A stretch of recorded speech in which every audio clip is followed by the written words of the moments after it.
সন্তান যদি পারিবারিক সম্পদের অংশের ভাগ না দেওয়া হয় তাহলে বাবা মায়ের কোনো গুনাহ হবে কিনা?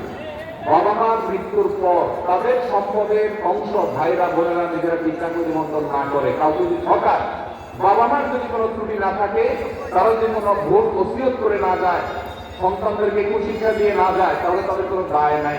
তবে সন্তানরা উল্টা পাল্টা করবে এরকম যদি আশঙ্কা করে, তাহলে জীবদ্দশায় বাবা মার উচিত ওসিয়ত করা যে বাবা আমার মৃত্যুর পর তোমরা ভাইয়েরা বোনেরা কিন্তু শরিয়া নির্দেশনা অনুযায়ী কোরআন নির্দেশনা বন্টন করবা, খবরদার এটা হেরফের করবা না, ওসিয়ত করে দেবে।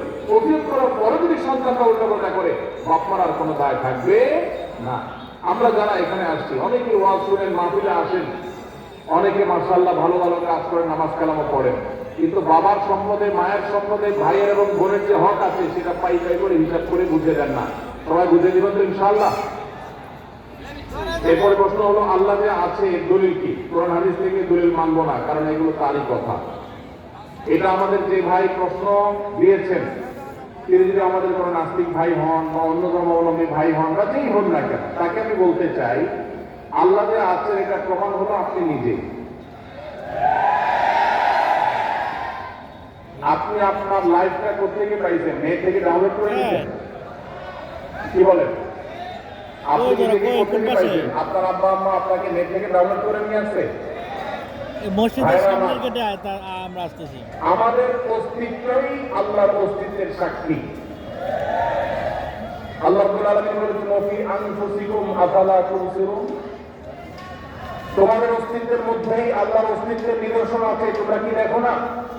ভাইরা আমার, আল্লাহর বিশাল সৃষ্টি জগৎ, এই মহা সৃষ্টি, এত বিশাল সৃষ্টি জগৎ দেখার পরও যদি কেউ স্রষ্টাকে বিশ্বাস করতে কষ্ট হয়, তাহলে তার মতো হতভাগা আর কে হতে পারে?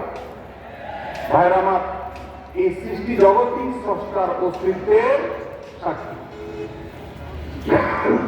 আল্লাহ রাব্বুল আলামিন আল্লাহ এই সৃষ্টি জগৎ দেখে, তার সুনিপুণের সৃষ্টি দেখে আল্লাহ অস্তিত্ব এটা খুঁজে পাওয়ার হেদায়েত, তৌফিক আল্লাহ আমাদেরকে দান করুন।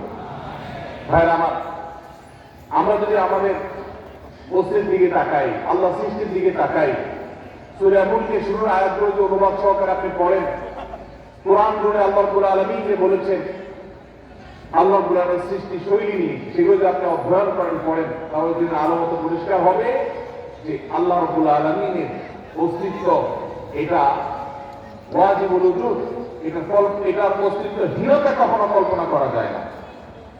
এটা নিয়ে দীর্ঘ আলোচনা করার সুযোগ নেই, শুধু এটুকুই বললাম যে আপনার আমার সৃষ্টি এটাই আমাদের স্রষ্টার কথা স্মরণ করিয়ে দেয়। কারণ স্রষ্টা ছাড়া কখনো সৃষ্টি হতে পারে? ছোট বড় এমন কিছু পৃথিবীতে নাই যেটা কেউ তৈরি করা ছাড়া, যে মাইকটা কেউ তৈরি করেছেন, এই পানির বোতলটা কেউ তৈরি করেছেন, এই কাগজটা কেউ তৈরি করেছেন, প্রত্যেকটা জিনিসের যেরকম কেউ তৈরি করেছে, ক্রিয়েটর আছেন, সেখানে এই মহা সৃষ্টি